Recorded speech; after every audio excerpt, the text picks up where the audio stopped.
matinding batikos online ang Nice Print Photography at Carlito Catering Service matapos ang kanilang 20th anniversary event kung saan ginawa umanong human trace ang ilang servers. Para sa maraming netizens, nakakaaliw man sa iba. Malinaw itong paglabag sa dignidad ng mga manggagawa dahil tao sila, hindi dapat ginagawang lamesa. Dinaluhan pa man din ito ng mga maningning na mga artista at sikat na personalidad sa bansa na habang nagkakasiyahan ay pinagsisilbihan ng mga waiters at waitresses na ginawa nilang katatawanan. Ayon nga sa ibang komento, tila ginawa silang mga alipin. Pwede namang umanong nakapatong sa lamesa ang mga cupcakes, pero instead ay ipinatong ito sa ulo at balikat ng mga servers. Narito ang video.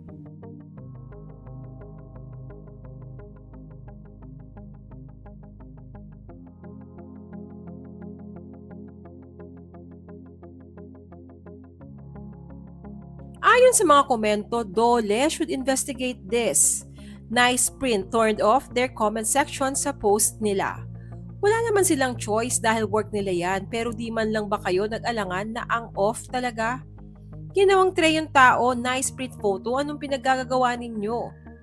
Napaka-uncomfortable naman ito para sa mga waiter. Pagod na sa trabaho, di ka pa makakilos ng tama. What a dystopian thing is this all about? Rich people think making fun of ordinary workers is entertaining. Yikes! Ano ang masasabi nyo dito?